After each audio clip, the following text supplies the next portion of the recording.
क्यों मारे इनको? आप ये एक नंबर का गुंडा है, इसने अपनी बहू का रेप किया है। अंदर करिए इसको। नहीं नहीं, मैंने ऐसा कुछ नहीं किया। साहब झूठ बोलता है ये। तुम लोगों के कहने से इन पे आरोप साबित नहीं हो जाएगा। इनके बहू बेटा कहाँ रहते हैं? साहब ये पास ही में इनका घर है। साहब इसे थाने में डालिए, नहीं तो इसको बहुत मारेंगे। लेके जाओ इन्हें।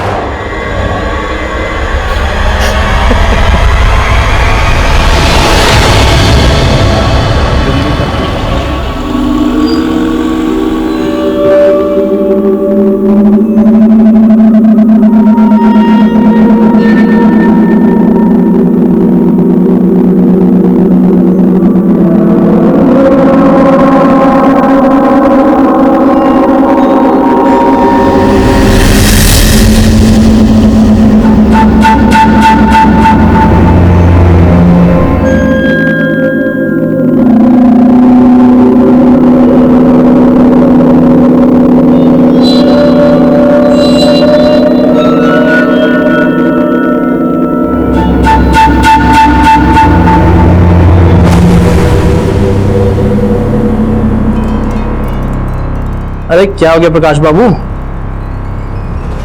मैं खाओगे क्या? क्यों बोल रहे हो सुबह सुबह? ये फाइल के लिए कंप्लीट की? तो नहीं की तो तुम कर दो ना यार। देखो अगर मैं कंप्लीट करूंगा तो तुम कोई ना कोई कमी तो निकालोगे। क्यों अपने वक्त को बर्बाद करूं? एक काम करो, तुम कंप्लीट कर लो, सारा काम मन के मुताबिक हो जाएगा। हाँ? काम तो मेरे मन मुताबिक ही होगा, लेकिन करोगे तुम। अगर 2 घंटे के अंदर ये फाइल कंप्लीट नहीं की ना, तो बॉस को कंप्लीट कर दूंगा तुम्हारी।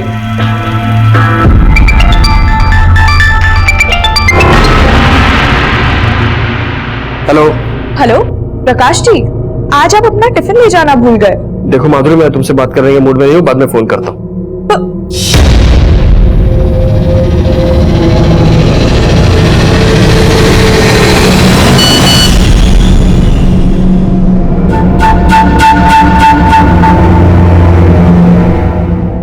अरे सुरेंद्र सुनो।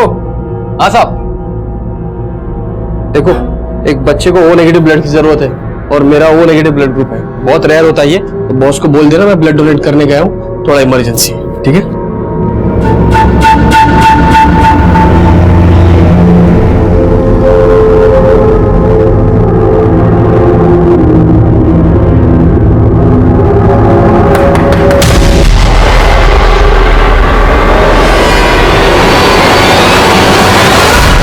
आप मोहन सैनी के बेटे और बहू हैं? जी हाँ। क्यों, क्या बात है? आपके फादर को हमने अरेस्ट किया है। आपके पड़ोसियों ने आरोप लगाया कि आपके ससुर ने आपके साथ जबरदस्ती की है। क्या? देखिए, घबराने की कोई बात नहीं, जो भी सच है आप हमें बताइए। नहीं सर, ऐसा कुछ नहीं है सर। लगता है हमारे पड़ोसियों ने आपसे झूठ बोला है सर। क्या बोला आप लोगों ने इनसे? चली जाइए यहां से। सर सच में ऐसा कुछ नहीं है, प्लीज उन्हें छोड़ दीजिए। आप बोलिए ना कुछ। जी हाँ सर, वो वीना सही बोल रही है। ठीक है।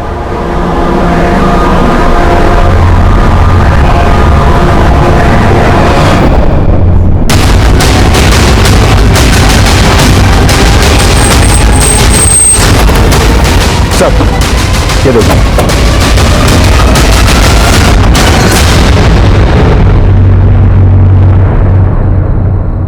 सर, सुबह एक दूध वाले ने इसकी लाश देखी तो कंट्रोल रूम में फोन किया, और ये देखिए लाश के पास सिर्फ ये बाइक मिली है, इसका मोबाइल पर्स सब गायब है। एंगल लूट का नहीं लगता। अगर मामला लूट का होता तो वो बाइक लेकर भी जाते। इसकी पहचान पता करो और देखो बाइक किस एड्रेस पे रजिस्टर्ड है। Okay sir.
थोड़ी भी शर्म है तो गाँव लौट चाहिए।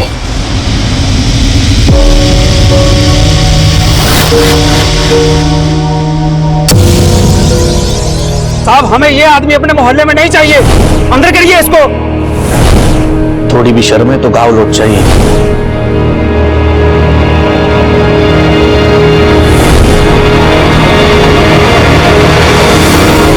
Police control room. हाँ जी, बोलिए।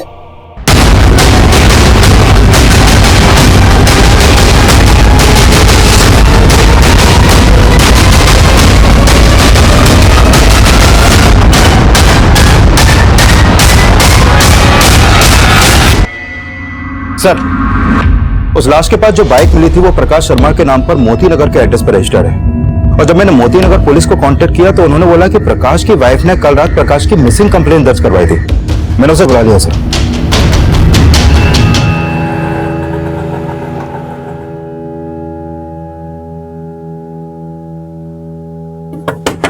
पापा, पापा जी,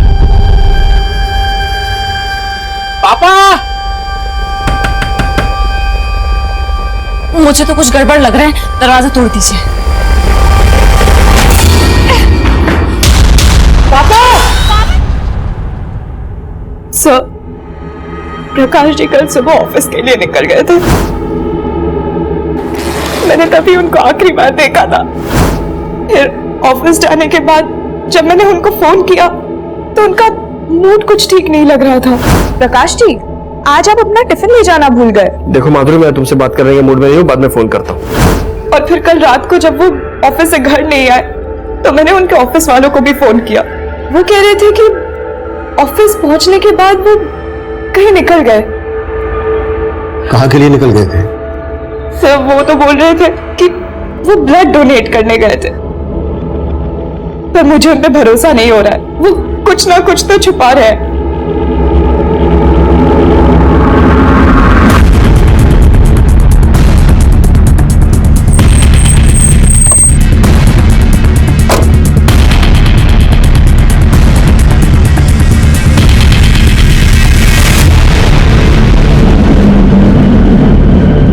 नहीं सर, हम लोग झूठ नहीं बोल रहे। सर, कल सुबह प्रकाश के नंबर पर किसी नंबर से मैसेज आया था। किसी बच्चे को ओ नेगेटिव ब्लड की जरूरत थी शायद। उसके बाद प्रकाश चला गया। एक बच्चे को ओ नेगेटिव ब्लड की जरूरत है और मेरा ओ नेगेटिव ब्लड ग्रुप है, तो बॉस को बोल देना मैं ब्लड डोनेट करने गया हूँ, थोड़ा इमरजेंसी है। वैसे प्रकाश ब्लड डोनेट करने कहाँ गया था? सर, ये तो हमें मालूम नहीं।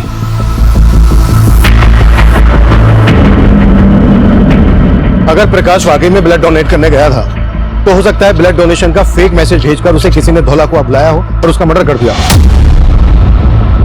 चेक करो, क्या सोशल मीडिया पर ऐसा कोई मैसेज वायरल हुआ है क्या जिसमें ओ नेगेटिव ब्लड की मांग की गई हो? प्रकाश और उसकी वाइफ के कॉल रिकॉर्ड्स भी निकलवाओ। उसके ऑफिस, अड़ोस पड़ोस में सब जगह पूछताछ करो। प्रकाश से जुड़ी हर बात हमें मालूम होनी चाहिए। सर,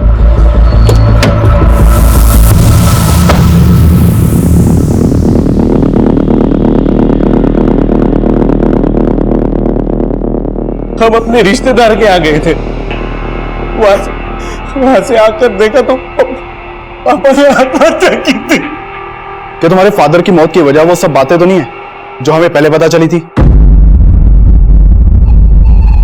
सर, उसमें कोई सच्चाई नहीं थी।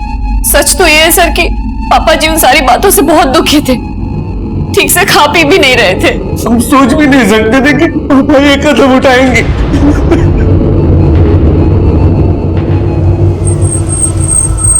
साहब, वैसे तो प्रकाश जी बहुत अच्छे आदमी थे, लेकिन ऑफिस में उनका सिर्फ एक ही इंसान के साथ पंगा था। किसकी बात कर रहे हो तुम? सर, पूर्णिमा मैडम। प्रकाश, ये कुछ एंट्रीज मुझे ठीक नहीं लग रही। दूर रहो, बिना टच किए बात नहीं कर सकती क्या? क्या है ये? हाँ, मैंने तुमसे कितनी बार कहा है कि मैं एक शादीशुदा इंसान हूं और तुम जो सोच रही हो ना वैसा कुछ नहीं हो सकता। सर, उन्हें कुछ कहना ही था तो मुझे अकेले में कह दिया होता। ऐसे सबके सामने नीचा दिखाया, मतलब जिस तरह से उसने तुम्हें एम्बेरस किया, मैं गुस्सा आया और इसी बात का तुमने उसे बदला लिया। सर ऐसा कुछ नहीं है। और सर प्रकाश ऑफिस से गए तो उस दिन मैं ऑफिस में थी। नहीं सर, प्रकाश जी ने कभी किसी पूर्णिमा नाम की लड़की के बारे में कुछ नहीं बताया है।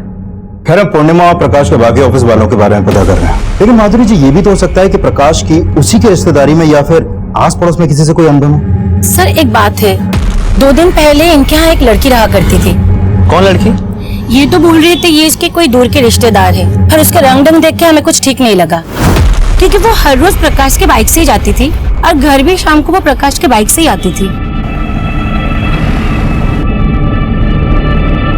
दादा चेंज नहीं है। अरे माधुरी। हाँ जी। अरे वो लड़की कौन है जो तुम्हारे घर पे रह रही है? अब रिंकी, अरे वो तो प्रकाश जी की दूर की बहन है। सर माधुरी तो बहुत भोली है, पर सच बताऊं मुझे उस लड़की को देख के कभी लगा ही नहीं कि वो प्रकाश की बहन हो। सर रिंकी प्रकाश जी की दूर की बहन है। करीब 15-20 दिन पहले वो यहाँ दिल्ली आई थी। आओ रिंकी, आओ अंदर आओ। अरे ये रिंकी है, मेरे फूफा जी की बेटी। दिल्ली में कुछ दिन हमारे साथ में ही रहेगी, जॉब इंटरव्यू के लिए आई है। लेकिन आपके पड़ोस वाले तो रिंकी और प्रकाश को लेकर कुछ अलग ही बात कर रहे हैं। आई मीन उनका मानना है कि रिंकी और प्रकाश के बीच कुछ। सर आई एम श्योर किसी को गलतफहमी हुई है। रिंकी बहन है प्रकाश जी की। रिंकी का नंबर है आपके पास? जी। रिंकी रहती कहाँ थी? सर इस बारे में तो कोई आइडिया नहीं है। सर फोन बंद है। अच्छा जब रिंकी आपके यहाँ से गई तो कहाँ गई थी ये तो पता होगा आपको? जी सर, रिंकी कुछ दिन और रुक जाती, हमें बहुत अच्छा लगता। हाँ भी रुकने का मन तो मेरा भी था, पर अब क्या करूं, लखनऊ में जॉब इंटरव्यू है ना, वो भी इम्पोर्टेंट है इसलिए। पर इसके बाद मैं आपसे जरूर मिलने आऊंगी। आपने हमें बताया कि रिंकी आपके पति प्रकाश के मर्डर से एक दिन पहले ही आपके घर से गई थी और अब उसका मोबाइल फोन स्विच ऑफ आ रहा है। आपको कुछ अजीब नहीं लग रहा? आप कहना क्या चाहते हैं? रिंकी का कोई फोटो है आपके पास? जी सर।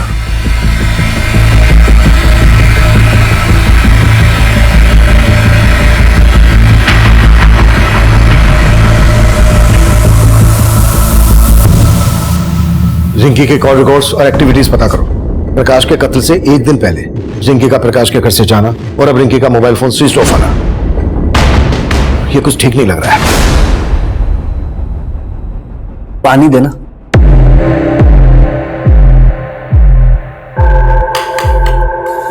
अब तो पुलिस ने भी मान लिया कि पापा जी ने सुसाइड की थी, लेकिन उन्हें ये नहीं मालूम कि उन्हें मजबूर किया गया था। लेकिन सच तो तुम भी जानते हो और मैं भी। क्या क्या कहना क्या चाहती हो?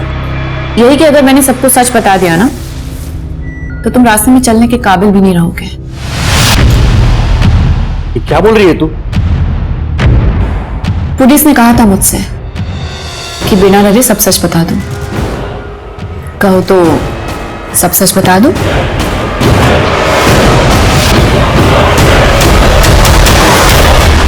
पानी दो मुझे।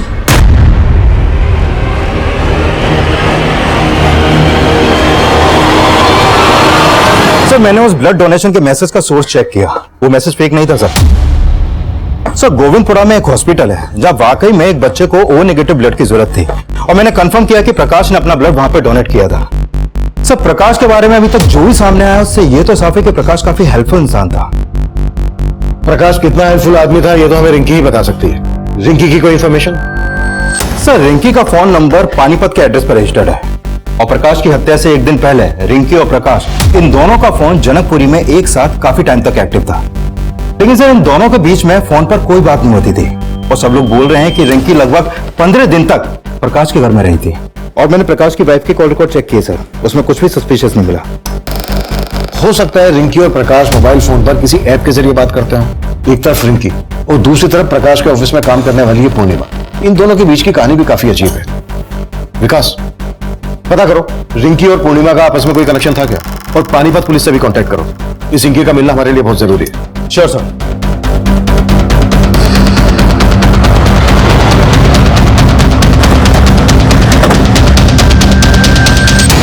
ये लड़की दिल्ली में थी?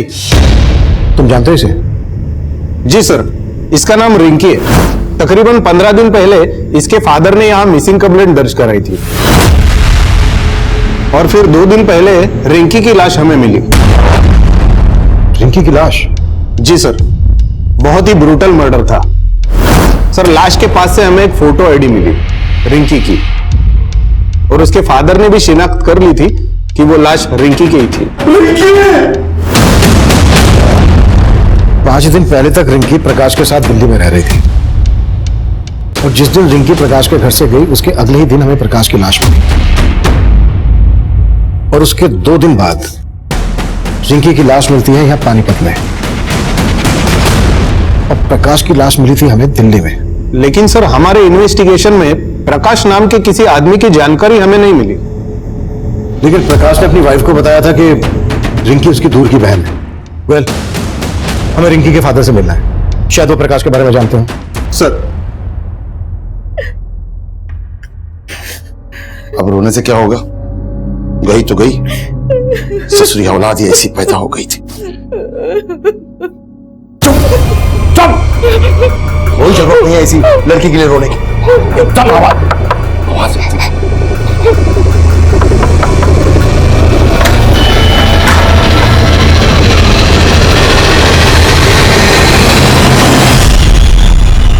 नहीं साहब, मैं किसी प्रकाश को नहीं जानता, और दिल्ली में मेरा कोई रिश्तेदार भी नहीं। लेकिन रिंकी दिल्ली में इसी प्रकाश के साथ रह रही थी।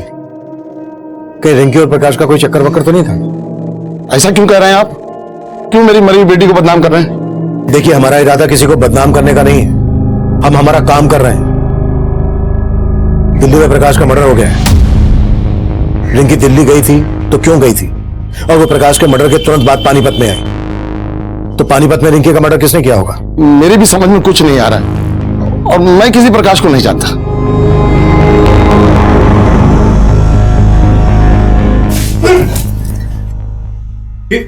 ये क्या बेवकूफी है? देख नहीं रहे हो दिन निकल आया है? हाँ, और तुम घोड़े बेच के सोए हुए हो। कपड़े और बर्तन कौन साफ करेगा? ये सब काम मैं करूंगा? पागल है क्या तू? नहीं तो कौन करेगा? और इसके बाद तो खाना भी बनाना है तुम्हें मेरे लिए। तेरी मर्दानगी अब नहीं चलेगी, समझा? और तुमने ज्यादा कोशिश की ना तो चीख चीख के यहाँ सबको इकट्ठा कर दूंगी, और फिर बोलूंगी सबसे कि कैसे तुम मजबूर करता था ना। हद से ज्यादा आगे बढ़ रही है तू। हदें तूने पार की है, अब जाके मुझे तुझे काबू में करने का मौका मिला है। इसे जैसा कह रही हूँ वैसा कर। जेल में चक्की पीसने से तो बेहतर है ना कि घर का चौका बर्तन कर, समझा? अब चल शुरू हो जा।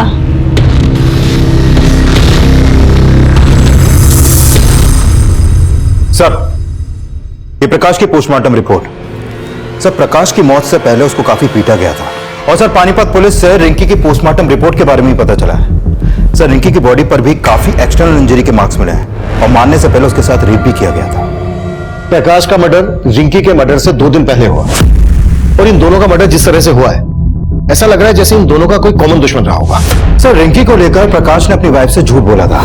अरे ये रिंकी है, मेरे फूफा जी की बेटी। तो रिंकी और प्रकाश का आपस में कोई अफेयर तो नहीं? ये एक्स्ट्रा मैरिटल अफेयर से ज्यादा ऑनर किलिंग का मामला लग रहा है। शायद रिंकी के फादर को रिंकी और प्रकाश के अफेयर के बारे में पता चल गया होगा, और उसको यह पता चल गया होगा कि रिंकी पानीपत से भागकर दिल्ली में प्रकाश के साथ रहने लगी है। इसलिए रिंकी के फादर ने प्रकाश को यहां मार डाला और रिंकी को पानीपत ले जाकर मार डाला होगा, ताकि दोनों केस आपस में कनेक्टेड ना लगे। लेकिन सर, रिंकी का रेप हुआ है। क्या आपको वाकई में लगता है कि रिंकी के रेप और मर्डर में इसके बाप का हाथ होगा? रिंकी के फादर को ऐसे हम क्लीन चिट नहीं दे सकते। रिंकी के फादर की कुंडली निकालो, और ढोला कुआं में जहां प्रकाश की लाश मिली थी आसपास के सीसीटीवी खंगालो। शायद कोई ऐसा आदमी कैप्चर हुआ हो जो रिंकी और प्रकाश से ताल्लुक रखता है, इन दोनों में से किसी एक से ताल्लुक रखता हो। इन दोनों के कॉल रिकॉर्ड से हमें कुछ नहीं मिला है। इन दोनों के सोशल मीडिया अकाउंट चेक करो, शायद वहां से कुछ मिल जाए। राइट।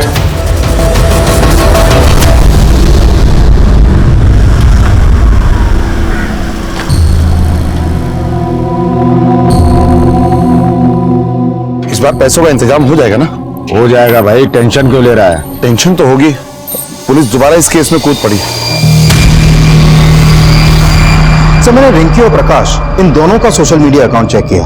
सर, ये रिंकी और प्रकाश सोशल मीडिया पर भी एक दूसरे के टच में नहीं थे, लेकिन सर प्रकाश के सोशल मीडिया अकाउंट में उसी को ऑफिस में काम करने वाले पूर्णिमा के काफी मैसेज मिले हैं। ये देखिए सर। इस पूर्णिमा के अगेंस्ट कुछ मिला? नहीं सर, फिलहाल पूर्णिमा के खिलाफ तो कुछ नहीं मिला है, लेकिन सर रिंकी के सोशल मीडिया अकाउंट में एक रोहन नाम के लड़के का अकाउंट भी मिला है। ये देखिए सर, ये रोहन और रिंकी के बीच में जिस तरह की चैटिंग होती थी, उसे लगता है कि इन दोनों का आपस में अफेयर था। काफी इंटीमेट बातें होती थी सर। ये देखिए। कि रोहन रहता कहाँ है? रोहन कहाँ जा रहा है? मम्मी 4 बज रहे, कहाँ जाऊंगा मैं? ट्यूशन जा रहा हूँ। अच्छा ठीक है, पर घर जल्दी आ जाना। आजकल रोज ही घर देर से आता है तू। मम्मी एग्जाम चल रहे हैं, चल एक्स्ट्रा क्लासेस लेते हैं। ठीक है, मैं आ जाऊंगा जल्दी। क्लासेस बाद में जाना, पहले हमें कुछ सवालों के जवाब देना। क्या हुआ सर? क्या किया मेरे बेटे ने? हमें आपके बेटे से कुछ बातें करनी है, अकेले में। हाँ सर, रिंकी मेरी दोस्त है, लेकिन सर हमारा ब्रेकअप हो गया था। ब्रेकअप क्यों हुआ था? सर ये हमारा पर्सनल मैटर है, आप ये क्यों पूछ रहे हैं सर? वो इसलिए क्योंकि रिंकी का मर्डर हो गया है। क्या सर? सर रिंकी का मर्डर? हाँ मर्डर, और मर्डर सिर्फ रिंकी का ही नहीं हुआ है, बल्कि प्रकाश नाम के इस आदमी का भी मर्डर हुआ है, और दिल्ली में रिंकी इसी आदमी के साथ रह रही थी। अब तो ये बोल, तेरा रिंकी और प्रकाश के मर्डर से क्या लेना देना है? सर मेरा सर किसी से कोई लेना देना नहीं है, और सर ये प्रकाश मैं सर किसी को नहीं जानता। पिछले 6 महीने से रिंकी से तू सोशल मीडिया अकाउंट पर टच में था। तुम दोनों की चैट हिस्ट्री है मेरे पास, दिखाओ। रिंकी पानीपत से दिल्ली तेरे कहने पर आई, और तुम दोनों के कॉल रिकॉर्ड के हिसाब से तेरा और रिंकी का मोबाइल फोन दिल्ली में कई जगह पर एक साथ एक्टिव था। क्या छिपा रहा है हमसे? सर मैं कुछ नहीं छिपा रहा, लेकिन सर हाँ, मैं रिंकी से प्यार करता था, और सर जब वो दिल्ली आई थी तो मुझसे मिल भी रही थी। रिंकी यार, मैंने सोचा भी नहीं था कि तुम मुझसे मिलने ऐसे दिल्ली आ जाओगी। रोहन, मैं दिल्ली में सेटल होना चाहती हूँ, इसलिए मैं जॉब ढूंढ रही हूँ। क्या तुम मेरी थोड़ी मदद करोगे? ऑफ कोर्स यार, मैं तुम्हारे लिए जॉब ढूंढ देता हूँ। Thank you. अब ना मैं ट्रैवलिंग करके बहुत थक गई हूँ, तो तुम्हारे घर चले? मेरे घर? रिंकी मैं तुमको अपने घर नहीं ले आ सकता। और सर इसी बात से नाराज होकर उसने बोलचाल बंद कर दी।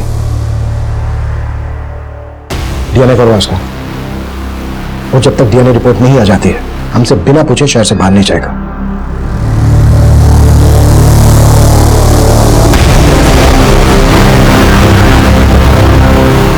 नौकर कहाँ? तुम तो पति हो मेरे, फिर बीवी की सेवा करने से क्या परहेज? सेवा जी तो करता है तेरा गला दबा दूं। फिर तो तुम्हारे बचने की रही से ही कसर भी नहीं बचेगी। पुलिस से बचना चाहते हो ना, तो मुझे बचा के रखो, और जरा प्यार और नजाकत से पेश आओ। कांच हूं मैं, चटक गई ना तो खूनम खून तुम हो जाओगे। ये लड़का रिंकी का दोस्त है, हो सकता है रिंकी के साथ ये लड़का भी यहाँ पर कभी आया हो। नहीं सर, ये लड़का कभी नहीं आया यहाँ। सर, रिंकी का फोन अभी अभी पालम में एक्टिव हुआ था, और फोन अभी भी चालू है। व्हाट?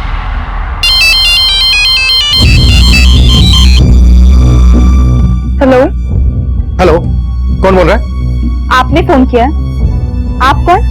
मैं राजापुर पुलिस स्टेशन से इंस्पेक्टर अभिमन्यु जिंदल बोल रहा हूँ।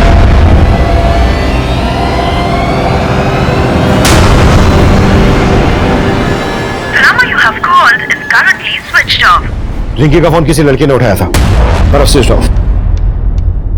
विकास, पालम में जहां रिंकी का फोन एक्टिव हुआ था, वहां अपनी एक टीम भेजो। हो सकता है हमारा ध्यान भटकाने के लिए किसी ने रिंकी का फोन एक्टिव किया हो, और अपने खबरियों को रिंकी का फोटोग्राफ दो, पता लगवाओ कि पालम में रिंकी का कहां आना चाहना था। रिंकी के फादर से भी मिलो। सर। रोहन, रोहन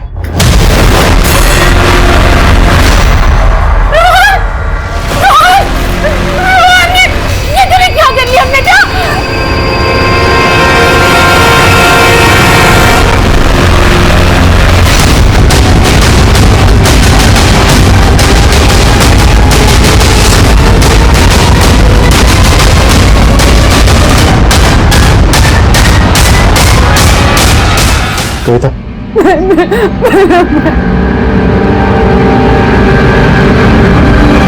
सर पहले रोहन से बात करके ऐसा लगा नहीं था कि वो हमारी पूछताछ की वजह से सुसाइड कर लेगा। हमें यह भी समझना होगा कि अचानक से रिंकी के फोन एक्टिव होने का क्या चक्कर है और उसके बाद रोहन ने सुसाइड किया। पानीपत पुलिस ने हमें बताया था कि उन्हें जिस लड़की की लाश मिली थी उसका चेहरा काफी बिगड़ा हुआ था। उस लड़की की लाश के पास से उन्हें रिंकी का आईडी मिला, तो उन्होंने मान लिया कि यह लाश रिंकी की है। अगर हम ये मानकर चलें कि वो लाश रिंकी की नहीं थी तो क्या पॉसिबिलिटीज हो सकती है? लुक, हम पहले रिंकी को प्रकाश के मर्डर में इन्वॉल्व मानकर चल रहे हैं, तो हो सकता है इस मर्डर चार्ज से बचने के लिए रिंकी ने कत्ल किया और खेल रचा हो। सर अगर इस लिहाज से देखा जाए तो रिंकी का बाप भी हमारा स्ट्रॉन्ग सस्पेक्ट बनता है, क्योंकि उसी ने उस लाश की शिनाख्त की थी और माना था कि वो लाश रिंकी की है।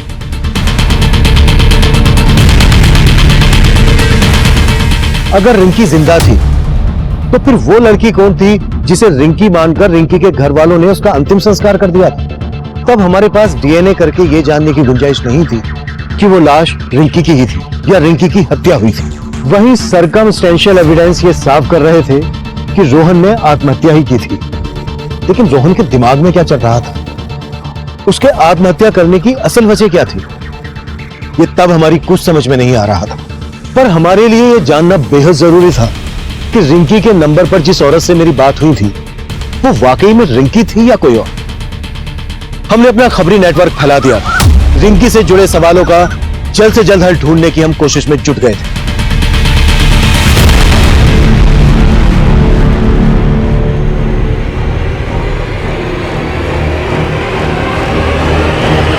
रिंकी,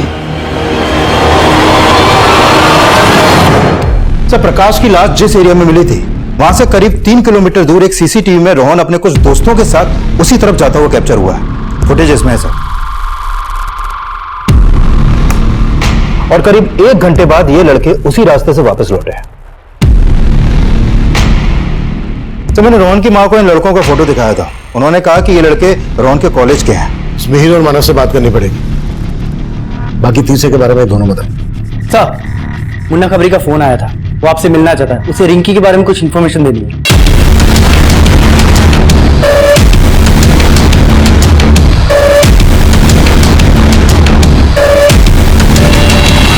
सर मुझे कोई गलतफहमी नहीं हुई है।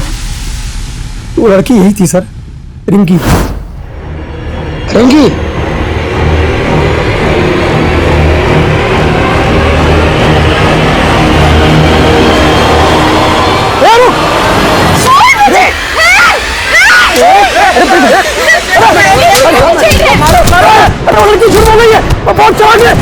इससे पहले कि आप लोगों को खबर देता, उसने मुझे झूठा आरोप लगा के लोगों से पिटवा दिया। ये बहुत बड़ा गेम लगता है विकास। रिंकी वाकई में जिंदा है, लेकिन सवाल यह है कि वो लाश किस लड़की की थी जिसकी रिंकी के फादर गणपत ने रिंकी के नाम से शिनाख्त की थी। विकास, हो सकता है रिंकी का फादर भी रिंकी की साजिश में इन्वॉल्व और उसे पता हो रिंकी इस वक्त कहां है। तलब करो उसे। सब हेलो सर, रोहन के उन तीनों दोस्तों को थाने ले आया।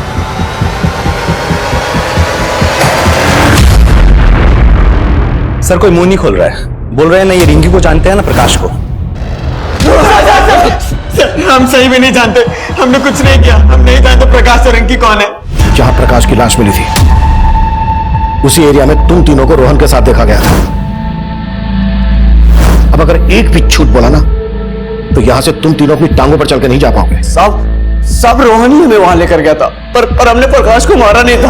अब तो बस उसमें थोड़ा सा पीटने गए थे। पर रोहन ने हमें बोला था कि अगर हम उस आदमी की पिटाई करेंगे तो वो हमें दारू की पार्टी देगा। उसको किसी से 10,000 रुपए मिले थे उसकी पिटाई करने के। रोहन को 10,000 रुपए किसने दिए थे? किसने दिए थे? ये तो हमें नहीं मालूम साहब, रोहन ही जानता था। रोहन अब रहा नहीं, तो ये मत सोचना कि तुम तीनों बच जाओगे।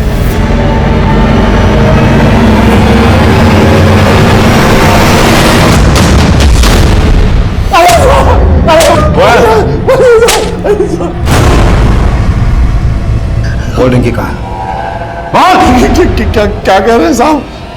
यही साहब तो थे जो रिंकी की लाश दिखाए थे साहब। अब आप पूछे रिंकी कहाँ? टंकी बंद कर। जिस लाश की शिनाख्त तूने की थी वो रिंकी की नहीं थी। रिंकी जिंदा है अभी।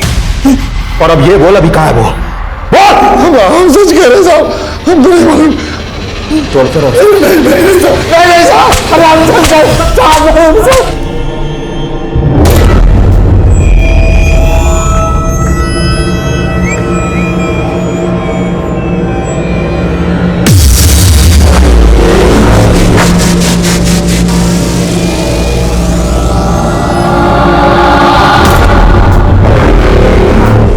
हम तब ये मानकर चल रहे थे कि जिस लड़की की लाश की शिनाख्त रिंकी मानकर की गई थी, उसकी हत्या में रिंकी और रिंकी के साथ रोहन भी इन्वॉल्व होगा। और रोहन के दोस्त भी यही कबूल कर रहे थे कि उन्होंने प्रकाश को सिर्फ पीटा था। फिर रोहन ने क्यों और किस डर से सुसाइड किया, इसकी असल वजह अब भी रहस्य बनी हुई थी और जल्द ही हमारे सामने एक नई जानकारी आई।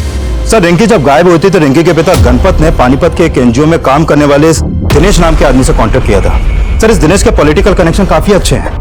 इसने पानीपत के एमएलए से मिलकर पुलिस पर रिंकी को ढूंढने का दबाव डाला था और फिर रिंकी की लाश मिलने के बाद इसने गणपत को मुआवजा दिलाने के लिए एमएलए को अप्रोच भी किया और फिर एमएलए ने रिंकी का मुआवजा देने के लिए प्रपोजल फाइल भी कर दिया था, लेकिन वो अभी भी अंडर प्रोसेस है। इसका मतलब गलत लाश को पहचानने का मसला मुआवजे के लालच से भी जुड़ा हो सकता है सर। और यह भी पता चला है कि दिनेश के एनजीओ में ऐसी कई लड़कियां हैं जो सुन और बोल नहीं सकती और अंदर की खबर यह है कि ये उन लड़कियों को एमएलए समेत कई मिनिस्टर्स और बिजनेसमैन को भी सप्लाई करता है। साहब, आप गलत कर रहे हैं। ये आप नहीं जानते मैं क्या कर सकता हूं। तू नहीं जानता मैं क्या क्या कर सकता हूं। तेरे बारे में सब कुछ पता कर लिया हमने। तेरे एनजीओ की ये लड़की विनीता गायब है। नहीं सुन सकती थी, मैं बोल सकती थी। अब तू ये बोल, ऐसे ही बताएगा या फिर 3rd डिग्री की परमिशन लूं? विकास, मैं बताता था, मैंने कुछ नहीं किया साहब। सारा प्लान इसका था साहब, सारा प्लान इसका था। और रिंकी गायब नहीं हुई थी साहब, वो घर छोड़ के भाग गई थी और भागने से पहले उसने घर में एक लेटर भी छोड़ा था।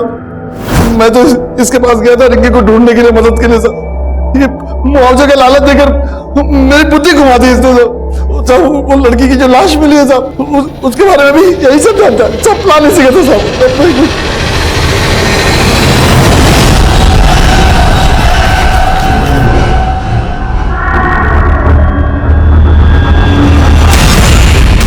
उसको मारकर मैंने उसका चेहरा भी काट दिया, रिंकी की आईडी उसके पास रख दी।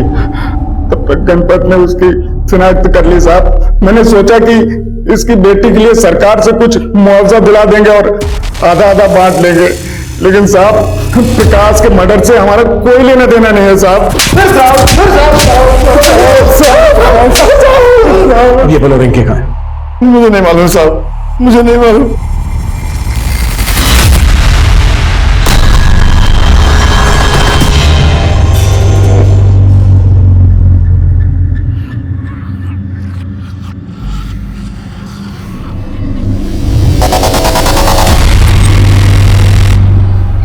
सर, ये रोहन रोहिणी में इस महेंद्र नाम के आदमी से ट्यूशन पढ़ता था और मैंने चेक किया कि रिंकी का फोन पहले कई दफे रोहिणी में एक्टिव रहता था। सर, हो सकता है ये महेंद्र हमें रिंकी की कोई लीड थे। इसे थाने बुला लिया सर मैंने। सर, रोहन ने अपने दोस्तों के साथ क्या किया ये तो मैं नहीं जानता, पर हाँ सर, रोहन रिंकी से सच में बहुत प्यार करता था। इसलिए जब रिंकी दिल्ली आई थी तो वो उसे लेके मेरे घर भी आया था। सर, ये मेरी दोस्त रिंकी।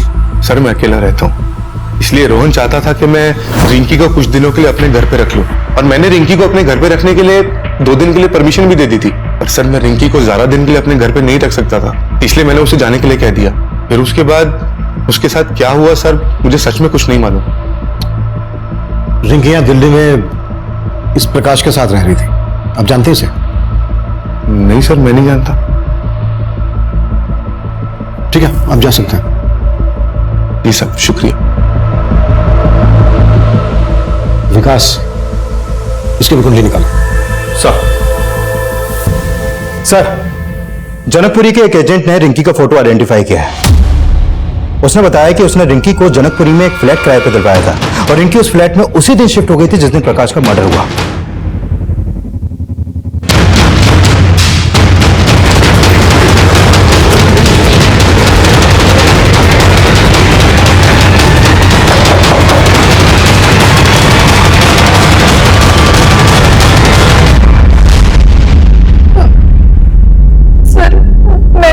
प्रकाश जी को नहीं मारा। तो अब तक सामने क्यों नहीं आई थी? सर मैं अपने पापा से तंग आ गई थी, इसलिए घर से भाग के दिल्ली चली आई। और फिर मुझे मालूम पड़ा कि मेरे पापा ने दूसरी लड़की को मेरी लाश मानकर उसका अंतिम संस्कार कर दिया था। सर मैं बहुत डर गई थी, इसलिए छिपी हुई थी। छिपी इसलिए थी क्योंकि तुम प्रकाश के मर्डर में इन्वॉल्व हो। अब सच सच बोलना, तुम्हारे और प्रकाश के बीच क्या रिश्ता था? सर जैसा आप सोच रहे हैं वैसा बिल्कुल नहीं है सर, बल्कि प्रकाश जी ने तो मुझे अपने घर में रहने की जगह दी थी। उनकी वाइफ और उनके साथ मैं घुल मिल गई थी, लेकिन मुझे क्या पता था कि सिचुएशन इतनी वियर्ड हो जाएगी। अरे माधुरी तौलिए नहीं ना, माधुरी।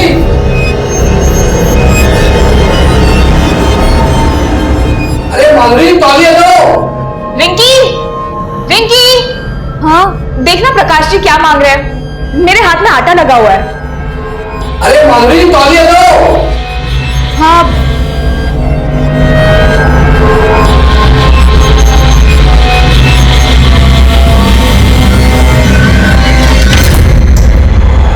सॉरी।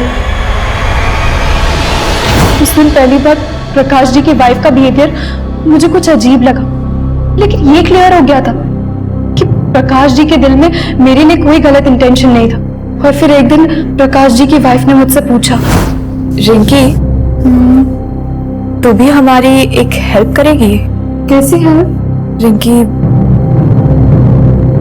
हमारी शादी को 3 साल हो गए हैं, लेकिन मैं भाभी रो क्यों रही हूँ? रिंकी मैं आज तक प्रकाश जी को बच्चा नहीं दे सकी। हमारे पास इतने पैसे भी नहीं है कि सरोगेसी के जरिए हम एक बच्चा पैदा करवा सके। रिंकी क्या तुम मेरे लिए प्रकाश जी के बच्चे की माँ बनेगी? What? मैंने तो साफ मना कर दिया और फिर अगले दिन ही मैं घर छोड़ के चली गई। और फिर उसी दिन जनकपुरी में मैं प्रकाश जी से मिली। प्रकाश जी से मिलके मैंने उनको सब साफ साफ बता दिया। और फिर आगे क्या हुआ मुझे नहीं पता। माधुरी ने हमसे बताया कि प्रकाश ने उससे कहा कि तुम प्रकाश की दूर की बहन हो। भला कोई भाभी अपनी ननद से ऐसी शर्त क्यों रखेगी? दूर की बहन? हाँ सर मैं प्रकाश जी की दूर की बहन नहीं हूँ, मुझे तो माधुरी लेकर आई थी। प्रकाश जी ये रिंकी है। अच्छा मेरे दूर की बहन। तो तुम माधुरी की दूर की बहन हो? नहीं सर, मेरा तो उनसे भी कोई रिश्ता नहीं है, बल्कि मुझे तो रोहन की ट्यूशन टीचर ने माधुरी से मिलवाया था। मैं बताता हूँ साहब, सब माधुरी को मैंने इंद्रजीत जानता था साहब।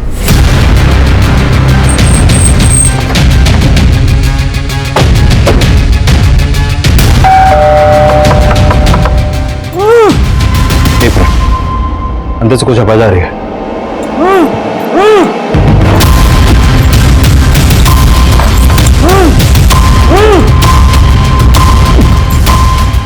दरवाजा तोड़ो। किसने बांधा तुम्हें? मेरी बीवी ने। मालूम है मैंने जो अपने पति के साथ किया वो गलत किया, लेकिन सर वो उसी लायक है। सर मैं आपको बहुत पहले सब सच सच बताना चाहती थी, लेकिन समझ में नहीं आ रहा था कि अपने पति और बहन की करतूतों का बखान किस मुंह से करती। मेरे पति की वजह से मेरे ससुर जी ने सुसाइड की है सर। तुम दोनों जीजा साली के अफेयर का चिट्टा खुल चुका है, अब चुप रहने से कोई फायदा नहीं है। चलो फटाफट हो जाओ शुरू। तो मैंने शादी भले वीना से की थी, लेकिन मैं माधुरी को अपनी दूसरी बीवी बनाकर रखना चाहता था। माधुरी, तेरी और वीना की माँ तो मर गई है, लेकिन हमारे बीच मेरा बाप भी रोड़ा बना हुआ है। ये क्या बकवास कर रहा है तू? अपनी शादीशुदा साली को तू अपनी दूसरी बीवी बनाना चाहता है?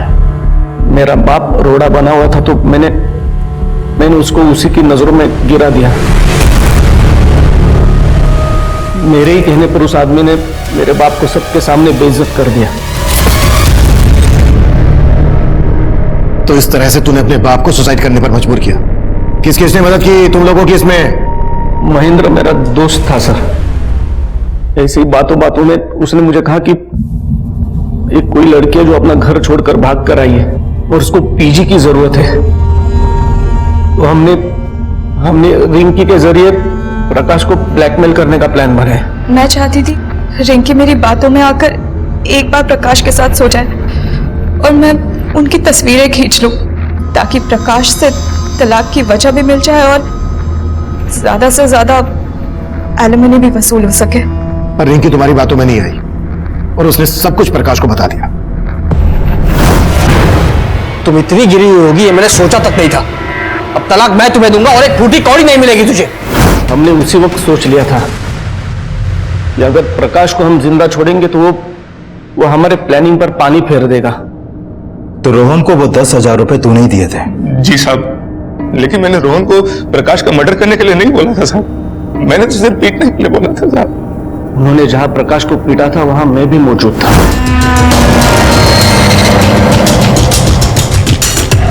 प्रकाश की मौत के बाद जब आपने रोहन से पूछताछ की तो वो डर गया था साहब, और जब वो मुझसे मिला तो मैंने उसको और डरा दिया था साहब। देखो रोहन, मैं तो मानता हूं कि तुमने और तुम्हारे दोस्त ने मिलकर प्रकाश को सिर्फ पीटा था, लेकिन पुलिस इस बात पर यकीन नहीं करने वाली।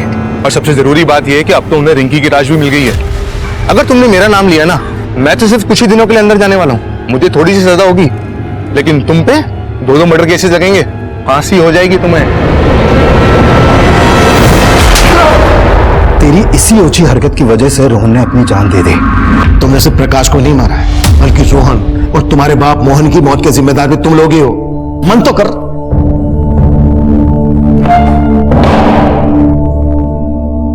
अनैतिक रिश्ते वो मीठा जहर है जो मुंह लगते ही इंसानी सोच और समझ को खोखला करना शुरू कर देता है और देखते ही देखते अपराध के एक ऐसे भंवर में फंसा देता है जहां से वापसी के सभी दरवाजे बंद हो गए होते हैं। इंद्रजीत और माधुरी भी इसी राह पर थे और वो पूरी जिंदगी सलाखों के पीछे यही सोचकर पछताएंगे। उनका एक गलत कदम उन्हें कभी सलाखों से बाहर नहीं निकाल पाएगा। देखते हैं हमारे आज के एपिसोड की दूसरी कहानी।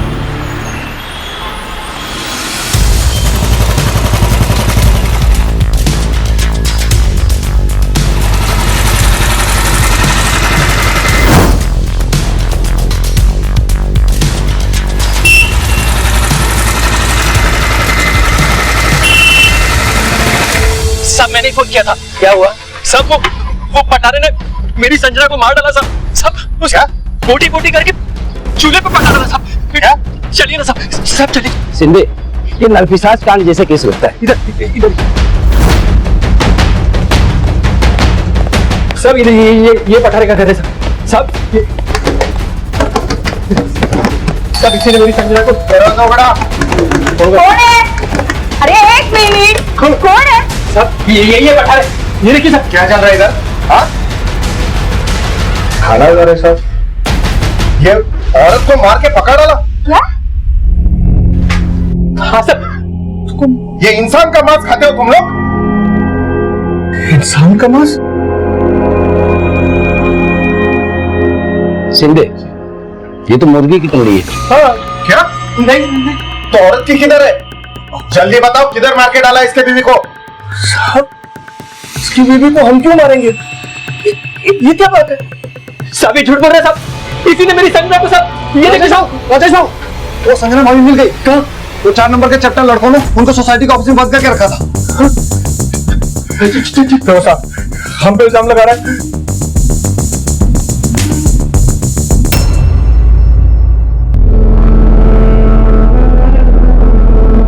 मेरे को लगा कि मैंने तेरे को हमेशा के लिए खो दिया।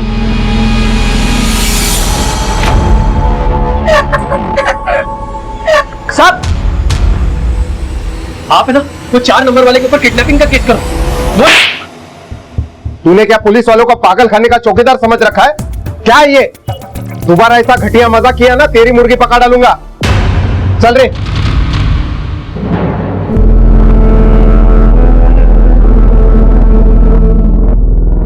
राजेश की हालत तो बिगड़ती जा रही है। जब से संजना उसको छोड़ के भागी है, वो मुर्गी को ही संजना समझने लगा है। ढोलकिया सेठ, सच में ये संजना भाभी मुर्गी में तब्दील हो गई हैं। क्या नाटक है रे? हाँ, तुम लोग के ना सोसाइटी में भी बेवकूफ है और ये सिक्योरिटी में भी बेवकूफ है।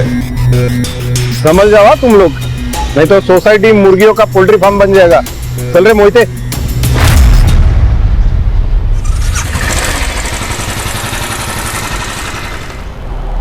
टेढ़ा नहीं है वो, शाना है। खुद ही इसने संजना को गायब किया, अब मुर्गी बता के जो है हमको एड़ा बना रहा है।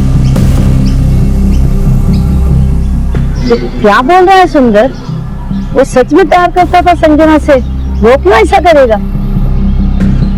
आई सही कह रही, संजना को किसी ने गायब तो किया है, लेकिन राजेश ने नहीं। राजेश के भोलेपन का फायदा उठाकर किसी और ने ही संजना को गायब किया है।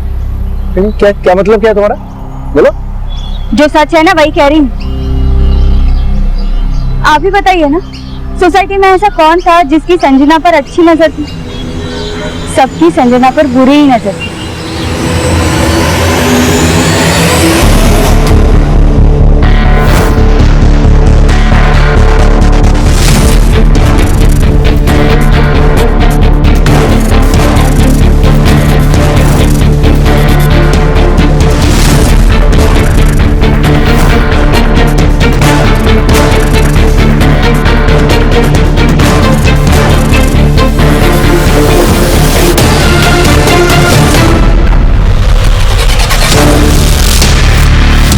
Morning madam. Good morning. और अब किसे पता, संजना को गायब करके हाथ में मुर्गी थमा देना किसी शायने का ही काम हो सकता है। क्या बातें करने लग गई ये मुर्गी और संजना की? अरे चलो घर चलो, देवा घर चलो। आई चला चला।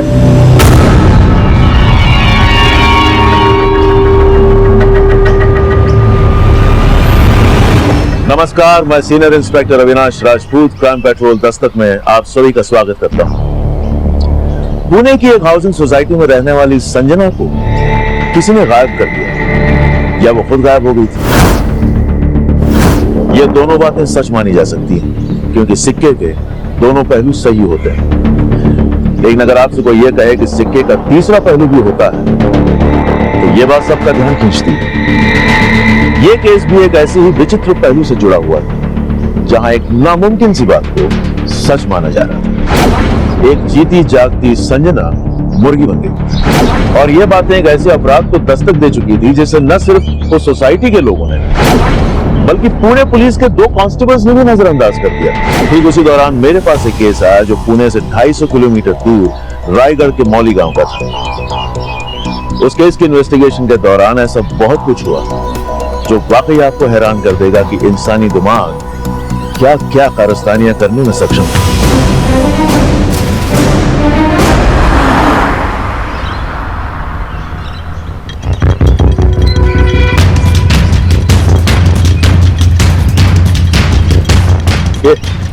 ज्यादा शाने हो क्या? ये पीली पट्टी नहीं दिखती है, ज्यादा समझदार हो। पीछे चल, चल पीछे चल, पीछे चल।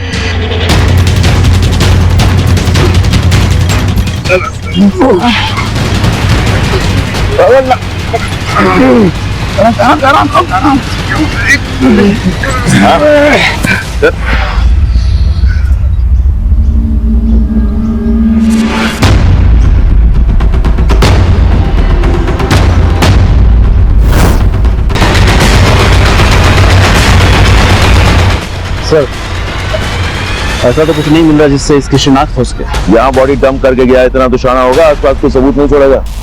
पोस्टमार्टम के लिए भेजो। सर, मर्डर काफी ब्रूटल है और तकरीबन 7-8 दिन पहले इसका मर्डर हो चुका है। ये निशान देखकर लग रहा है कि किसी ने इसको पीछे से पकड़ा और किसी तेज हथियार से इसका गला रेत दिया। हो सकता है कातिल की इस लड़की से कोई रंजिश हो, इसलिए चेहरा इतनी बुरी तरह से बिगाड़ दिया। रेप के कोई साइंस?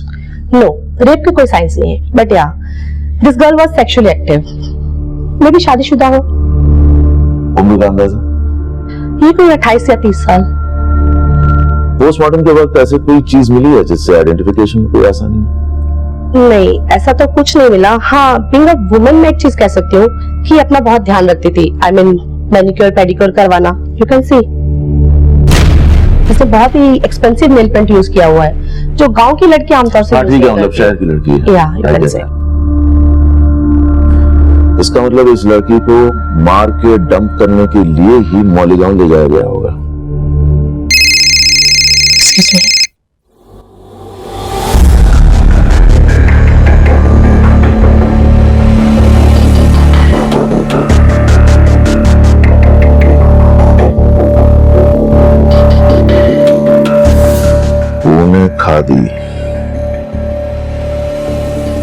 खा गई।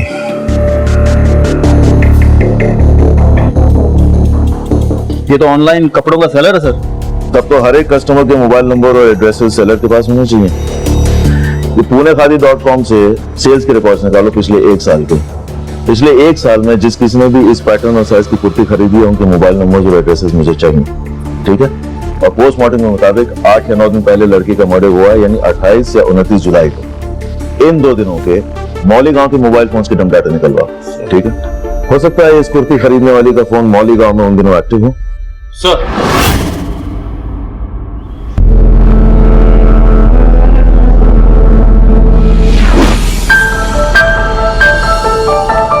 क्या सोच रहे हो? कुछ नहीं। कुछ नहीं। 6 महीने हो गए राजेश, हम कभी बाहर नहीं गए यार, बोर होने लगी। चलो ना कहीं बाहर चलते हैं। एक बार मुझे अपना कर्जा चुकाने दो, उसके बाद मैं तुम्हें एक लंबी ट्रिप पर लेके जाऊंगा। पक्का? Promise. I love you. Sanjana, Sanjana, मेरी इतनी क्यों परेशान हो रहा है इस मुर्गी के पीछे? तू जानता है ना कि मेरे पास अलादीन का चिराग है, जिससे मैं जब चाहूं तुझे अपना मुर्गा और इस मुर्गी को संजना बना सकती हूँ।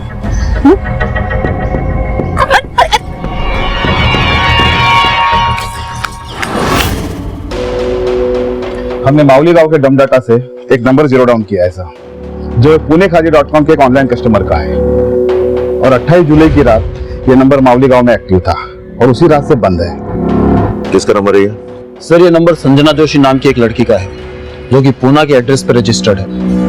और सर इस नंबर का एक सोशल मीडिया अकाउंट भी मिला है।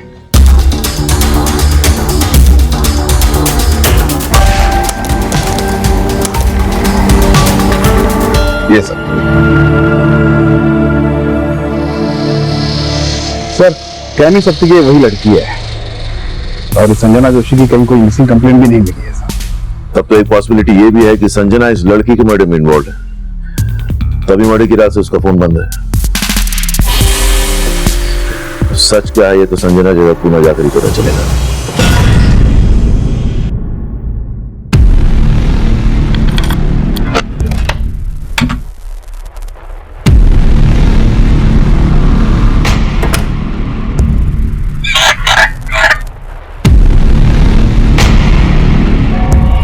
राजेश, डर क्यों रहे? संजना तो है नहीं यहाँ पे, और संजना आएगी भी नहीं। उसके पीछे तो अपनी जिंदगी क्यों बर्बाद कर रहा है? देख, संजना तो झूम अंतर हो गई और हमारे बीच का फासला भी मिटा गई। तो डर क्यों रहा है?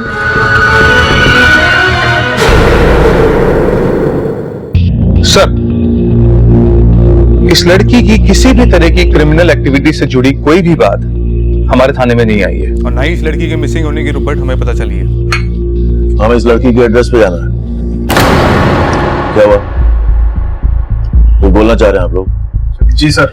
बोलिए। सर दरअसल वो कुछ दिन पहले इस लड़की के एड्रेस से एक फालतू की कंप्लेंट आई थी। इसका पति एकदम सटकेला है सर, कुछ भी बोलता है। मोटी मोटी करके चूल्हे पे पका डाला साहब। सिंधे, ये तो मुर्गी की टंगड़ी है। हाँ, क्या? मुर्गी? हाँ? ठीक सुना मैंने, एक आदमी अपनी पत्नी को मुर्गी समझता है। हाँ साहब, पूरा का पूरा मेंटल केस है। वो मेंटल होगा, लेकिन आप अकल घास करने गई थी उस दिन, हाँ? आप लोगों को यह जानने समझने की बिल्कुल जरूरत महसूस नहीं हुई कि असली संजना किधर है। मुर्गी की कहानी लेके वापस आ गए। Sorry sir, sorry.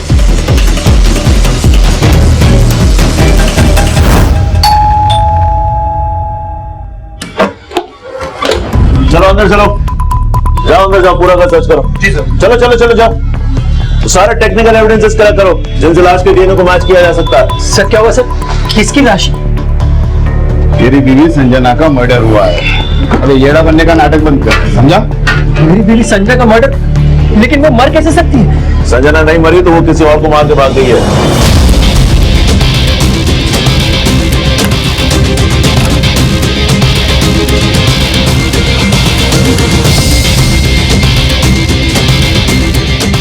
सर क्यों मेरी संजना का नाम बदनाम कर रहे हो? उसने तो कभी चीटी भी नहीं मारी सर। उसने तो अवतार भी शाकाहारी मुर्गी का लिया है। पर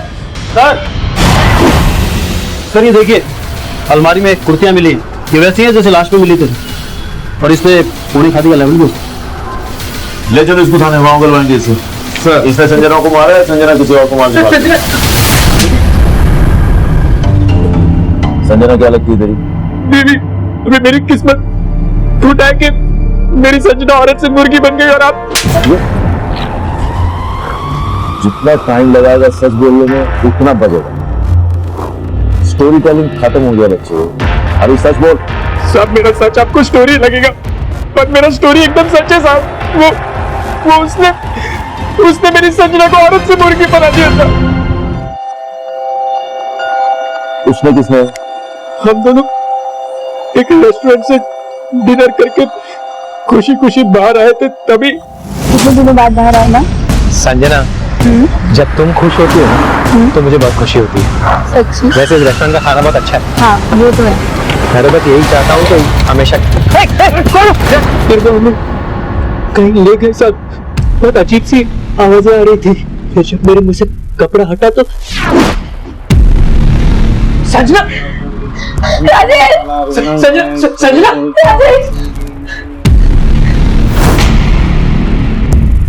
ढोलकी से ये जाओ तुम लोग। मैंने तुझे 10 लाख रुपए कर्ज दिए, जो तेरी वापस देने की नीयत नहीं दिख रही। मैंने देखा कि ढोलक के सेठ वहां पर एक मायावी तांत्रिक को लेकर आया था।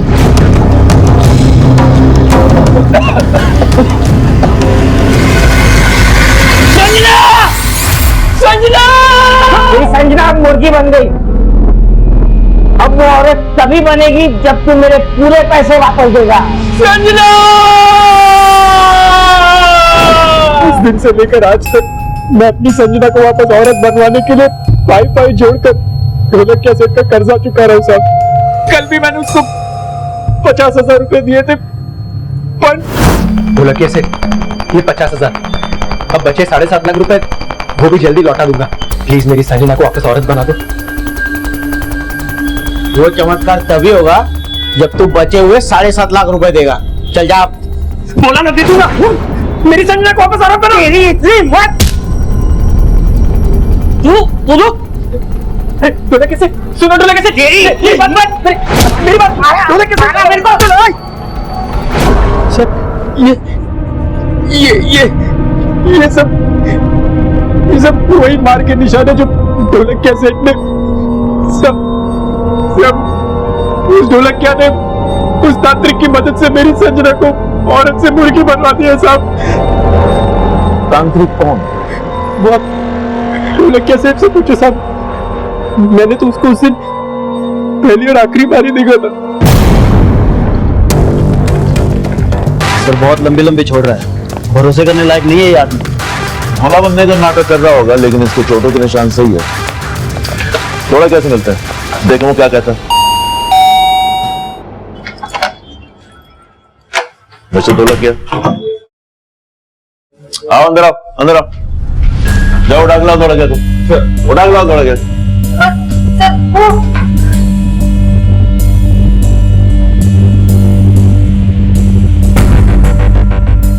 सर भाग गया? तेरे पति ने संजना को मारा है, इसलिए हमारे आने से पहले गायब हो गया। नहीं सर, ये सारी बातें झूठ है। संजना को कैसे मार सकता है कोई? वो जब मरी ही नहीं, वो जिंदा है। तो तेरे पति ने संजना को कैद किया हुआ है और अपना पैसा वसूलने के लिए राजेश को बेवकूफ बनाकर उसे ब्लैकमेल कर रहा था। नहीं सर, वो तांत्रिक ने सच में संजना को मुर्गी बना के रखा है। कहाँ तेरा पति? कहाँ बोल? वो राजेश को जब आपने गिरफ्तार किया था तो वो डर के मारे फिर वापस तांत्रिक के पास गए संजना को मुर्गी से। और बस यार,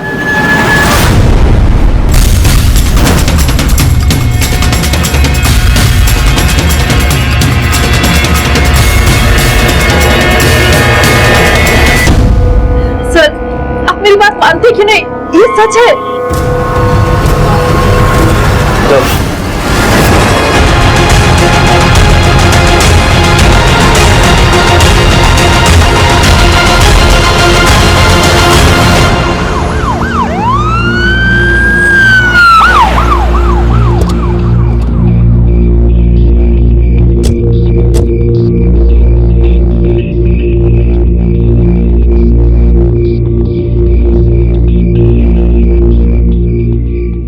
चल गाड़ी।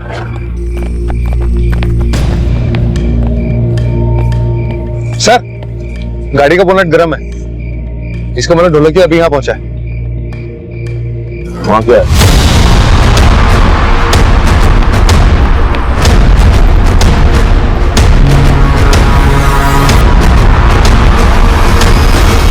ये तो तांत्रिक है। ढोलकिया इसको मार के भाग गया ताकि ये ना पता चले कि संजना को मारा गया था और छिपा के रखा गया। सर्च करो आसपास, जो कोई होगा। चलो जल्दी।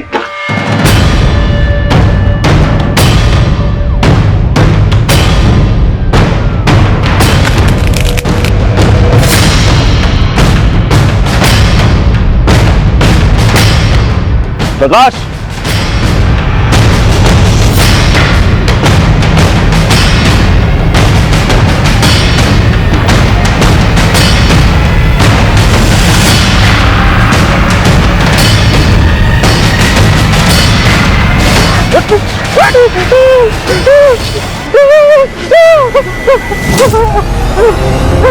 मैंने संजय को नहीं मारा साहब। क्या ये? क्या ये? मैंने संजय को नहीं मारा साहब। मैं जब आया तो पहले मारा हुआ था। महाराज, संजना कहाँ है? संजना को ढूंढने आया था साहब। उस तांत्रिक ने उसे कैद कर लिया सर। कहाँ? उस मुर्गी के अंदर। मुर्गा बन, मुर्गा बन, तू मुर्गा बन। मुर्गी मुर्गी मुर्गी खुद मुर्गा बन नहीं सकता है, दुनिया को मुर्गा बना रहा है? अरे क्या किया तूने संजना के साथ?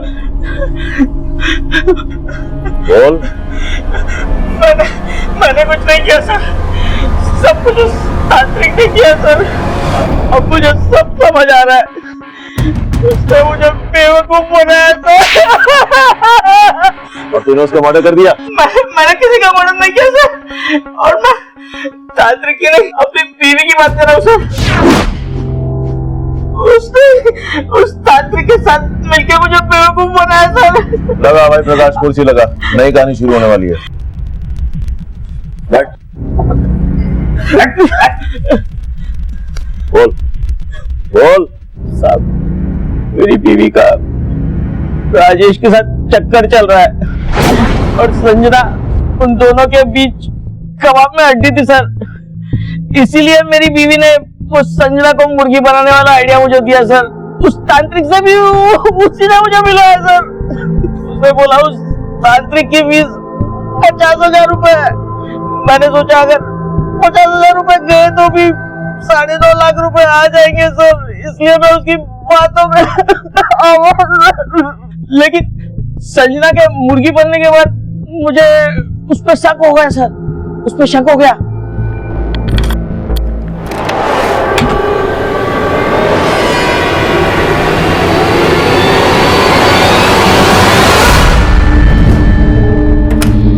तब मुझे लगा कि जरूर उस तांत्रिक ने दुआ करके संजना को कहीं गायब करके उसकी जगह मुर्गी बैठा दी होगी सर। और जब मैं उसे पैसे दे रहा था ना, तब भी मुझे उस पर डाउट हुआ सर। ये तुम्हारी फीस। अच्छा, ये संजना का है? अरे दे तो दी उसके पति को मुर्गी बना के। तुमको क्या लगता है मैं सी बन गया? हाँ, खैर जो भी हो, जब तक मेरे पूरे पैसे नहीं मिल जाते ना, संजना का ख्याल रखना।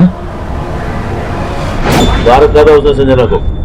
वो तो उससे पता होगा सर, या फिर मेरी बीवी को। आज भी मुझे उसी ने भेजा था सर उस तांत्रिक के पास, खुद को बचाने के लिए।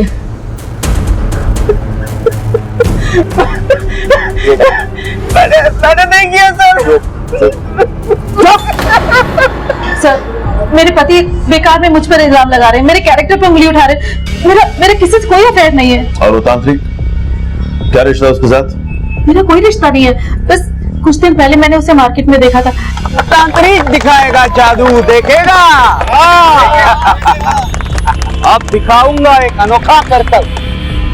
टमाटर में आएगी जान। कर सकता है ऐसा कोई? मैंने उस तांत्रिक के बारे में अपने पति को बताया और फिर उस तांत्रिक के साथ हमने डील कर ली 50,000 में। तेरा पति ये बोल रहा है कि तूने तांत्रिक के साथ मिलकर संजना को मरवा दिया, और जब राजेश अरेस्ट हुआ तो तूने जादूगर को मरवा के अपने पति को फंसा दिया। साहब, मैंने कुछ भी नहीं किया, मैंने कुछ नहीं किया। वो झूठ बोल रहा था, झूठ बोल रहा है वो। राजेश के साथ कोई अफेयर नहीं तेरा? नहीं जानती हीरो को? हाँ?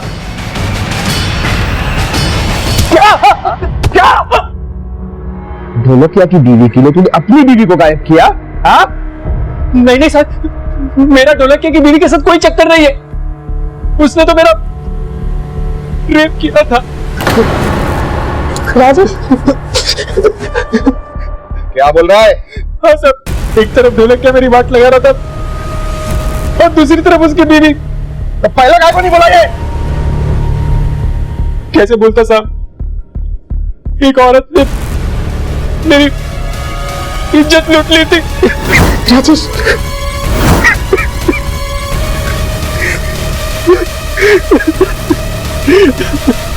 मजा आ रहा है? मैं बताती हूँ सबको सच सच बताती हूँ। मैं राजेश को पसंद करती थी और मैंने उसके साथ, लेकिन तो वो तांत्रिक का इस्तेमाल मैंने सिर्फ इसलिए किया कि मेरे पति का कर्जा वसूल हो।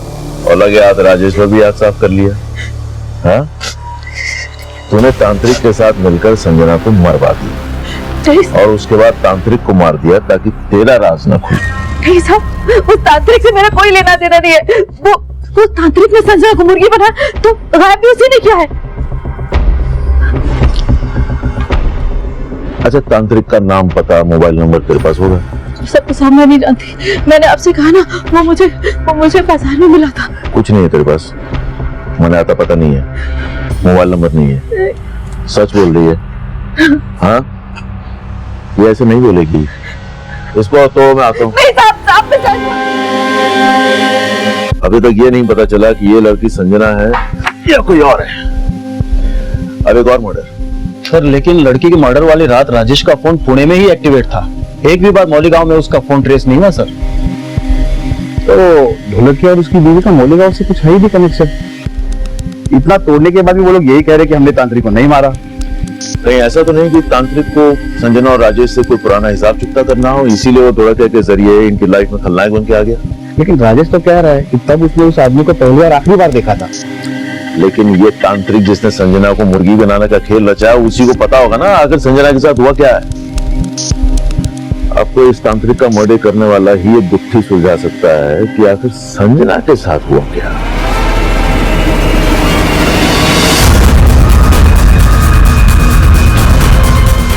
हाँ साहब, फोटो मिला एक आदमी का। उस आदमी के बारे में हमें सिर्फ इतना मालूम है कि वो हाथ की सफाई में माहिर था। तू अभी अपना टैलेंट दिखा, पता कर कौन था, कहाँ का था, और जल्दी अपडेट दे।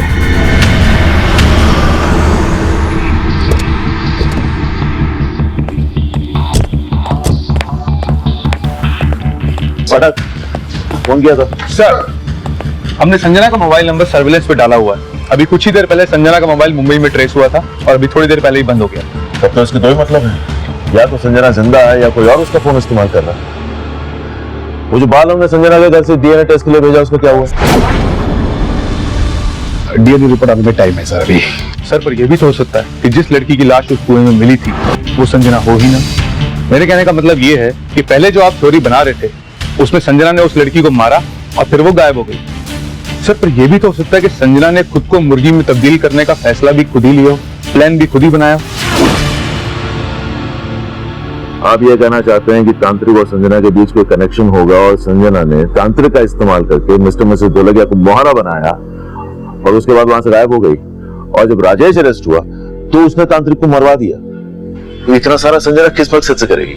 सर, जैसा चोमू और रोतलू वो राजेश है ना, कोई भी औरत उसके साथ नहीं रहना चाहिए। लेकिन राजेश तो संजना से प्यार करता है, संजना उसे क्यों धोखा देगी? या उसका कोई और अफेयर होगा? संजना का बैकग्राउंड खंगालिए। वो राजेश पहले ढोलकिया के किराएदार थे, पता क्या इससे पहले कहाँ रहते थे? सर, ये लोग सतारा में रहते थे और ये राजेश वहीं पे जॉब किया करता था। प्रकाश, तुम सतारा जाओ और आप लोग यहाँ ये पता कीजिए कि संजना के अफेयर के एंगल में कितनी सच्चाई है। सर,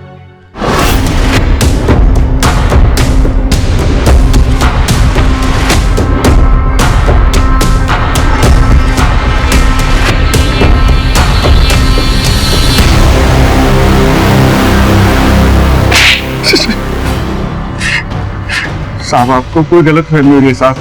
मेरा इसमें कोई लेना देना नहीं है। हमने पता किया, जब से संजना गायब हुई है तू 4 दफे मुंबई गया है और संजना का मोबाइल भी मुंबई में ही ऑन हुआ है। बरगा? Yes sir.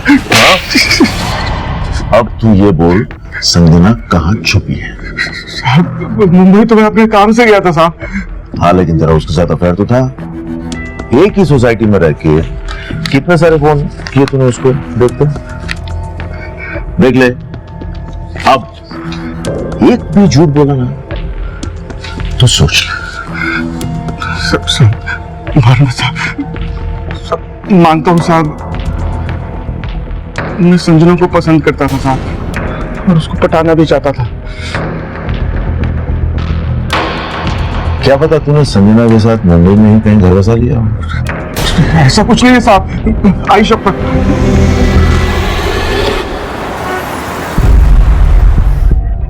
राजेश और संजना ने जॉब क्यों छोड़ी? संजना की वजह से। राजेश ने खुद अपने पैरों पर कुल्हाड़ी मार ली। मतलब? राजेश यहाँ पर पिछले 8 साल से कंपनी में काम करता था, कंपनी का सीनियर मैनेजर भी था और संजना उसके अंडर काम करती थी और ये दोनों केबिन में घंटों घंटों। जब सीनियर्स को ये बात मालूम पड़ी तो उन्होंने कहा या तो ये सब बंद करें या फिर वो रेजिग्नेशन दें। और दोनों मियां बीवी रिजाइन करके चले गए। एक मिनट सर, वो दोनों मियां बीवी नहीं थे। क्या? राजेश तो पहले से मैरिड था, उसके 3 बच्चे भी हैं, लेकिन संजना ने उस पर कुछ ऐसा जादू किया कि उसने संजना के लिए अपनी फैमिली तक छोड़ी। क्या ये राजेश का घर है? जी। आप कौन? मैं रायगढ़ पुलिस स्टेशन से आया हूँ। आप राजेश की पत्नी पुष्पा है? जी कहिए। क्या आपको पता है कि आपके पति राजेश का किसी संजना के साथ? हाँ जी, मैं जानती थी कि राजेश और संजना का अफेयर चल रहा था। तुम यहाँ क्यों खड़े हो? जाओ जाके होमवर्क करो। और अभी भी राजेश और संजना साथ ही रहते हैं, लेकिन वो तो मुझे हर महीने घर का खर्च भेज देते हैं। आप ये सब क्यों पूछ रहे हैं? राजेश ने संजना के लिए आपको छोड़ दिया। आपको इस बात का बिल्कुल बुरा नहीं लगा? बुरा बुरा क्यों नहीं लगेगा? 12 साल का संबंध था हमारा, जो हुआ सो हुआ। उसे और कोई पसंद आ गई तो उसमें मेरी क्या गलती है? जो उनको पसंद थी वो लड़की संजना 15 दिन से गायब है। क्या? हाँ। तू पहले से शादीशुदा है और संजना तेरी दूसरी बीवी है, ये तूने पहले क्यों नहीं बताया? सब पुष्पा मेरा बीता हुआ कल और संजना मेरा आज। मैंने पुष्पा ने हम आपसी सहमति से अलग हुए सब, और मैं हर महीने उसको घर का खर्चा भी भेजता हूँ सब। तुझे बिल्कुल नहीं लगता कि तेरी बीवी ने संजना से बदला लेने के लिए उसे गायब कर दिया? नहीं साहब, और संजना गायब थोड़ी हुई है, वो तो मुर्गी। अब वो वापस औरत कैसे बनेगी साहब? सब संजना का फोन फिर से मुंबई में उन लोग है।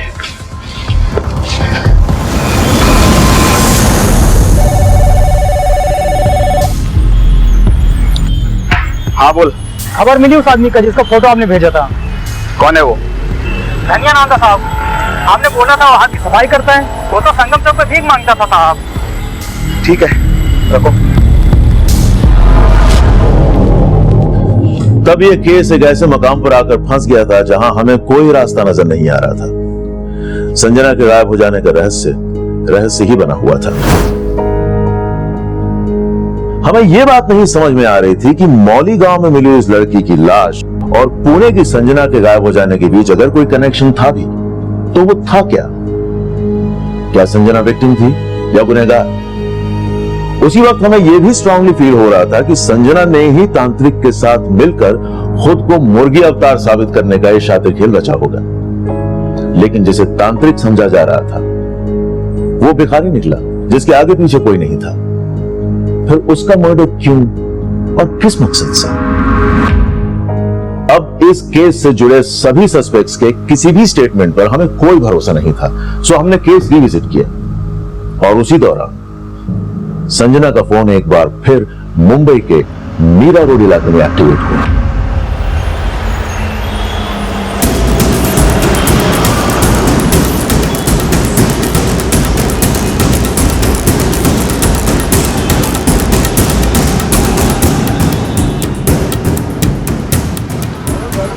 सर, संजना का फोन इसी एरिया में 100 मीटर के रेडियस में एक्टिव है। हाँ, तो इतनी भीड़ में पता कैसे चलेगा फोन किसके पास है?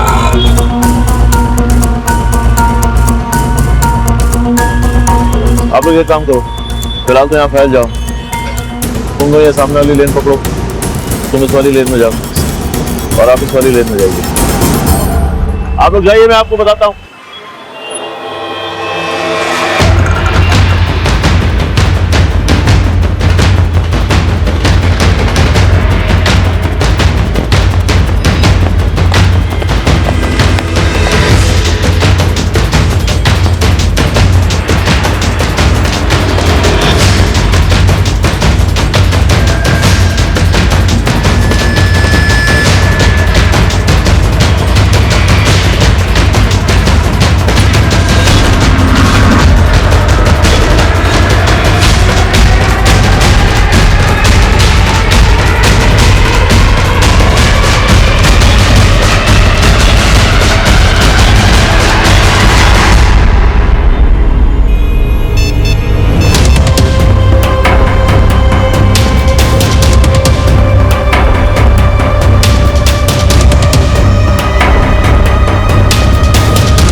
छोड़ो मुझे, मैंने कुछ नहीं किया।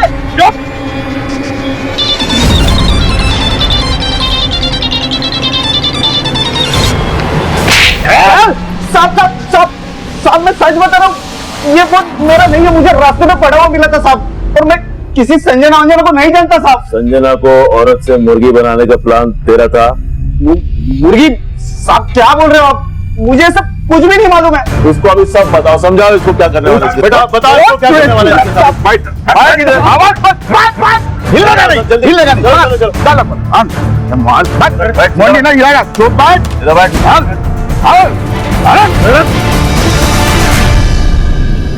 पहचानो इसको। हाँ साहब, साहब ये वही तांत्रिक है जिसे संजय को घात किया था साहब, यही है वो। हाँ साहब ये वही है, कोई मार्केट वाला तांत्रिक यही है। ले जाऊंगा। अब बोल, कहाँ है संजना?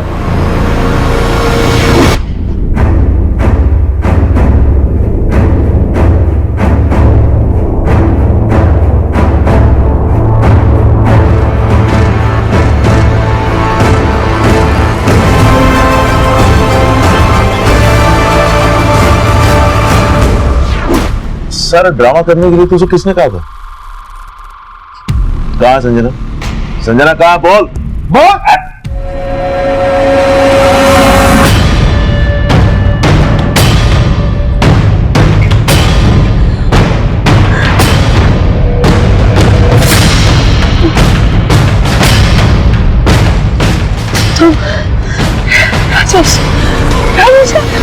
तूने मर्डर किया संजना का? सिर्फ मर्डर ही किया साहब, उसका चेहरा भी बिगाड़ दिया ताकि कोई उसे पहचान ना सके।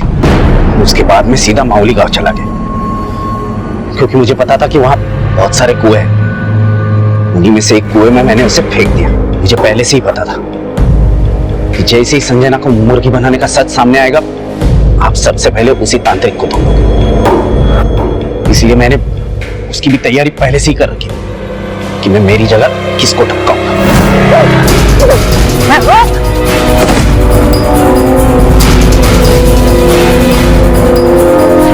और ये सब करने के लिए तुझे किसने कहा?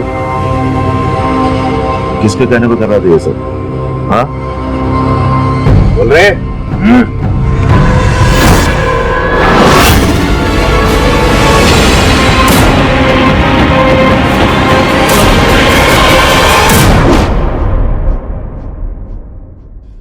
मैं संजना और पुष्पा दोनों के बीच में पिसता जा रहा था। मैंने सोचा पुष्पा को अपने रास्ते से हटा देता हूँ, लेकिन फिर सोचा कि बच्चों का बोझ मेरे ऊपर आ जाएगा।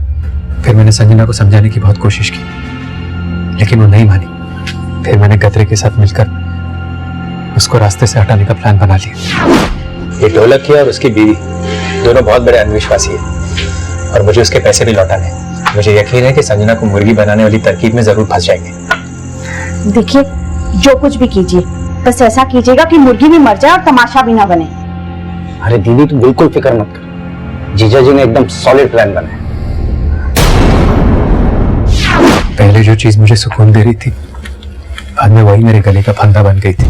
मैंने सोचा कि दोनों में से एक को रास्ते से हटाकर अपनी जिंदगी संवार लूंगा। किसी और की जिंदगी छीनकर अपना जीवन संवारने चला था। हाँ? अब जिंदगी भर जेल में बैठ और उस जिंदगी के सपने देख। इतना सारा दिमाग लगा के आखिर में क्या मिला? हाथ में आ गई ना सारी शान पट्टी, ले जाओ उनको।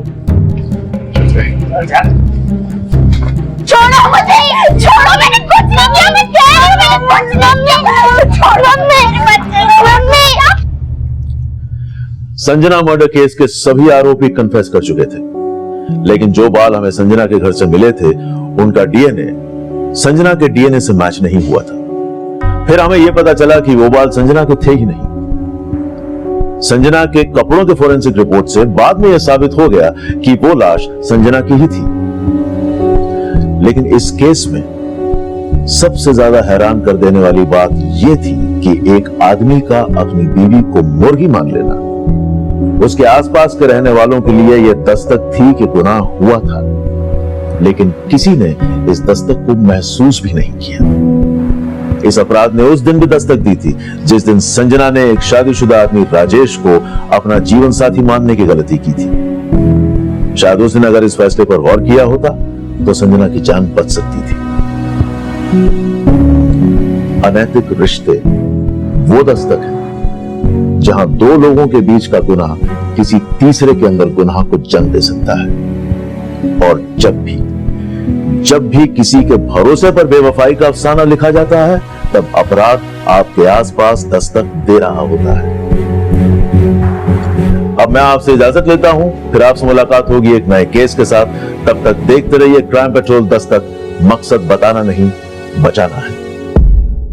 क्राइम पेट्रोल के ऐसे ही मजेदार एपिसोड्स देखने के लिए हमारे चैनल को सब्सक्राइब करें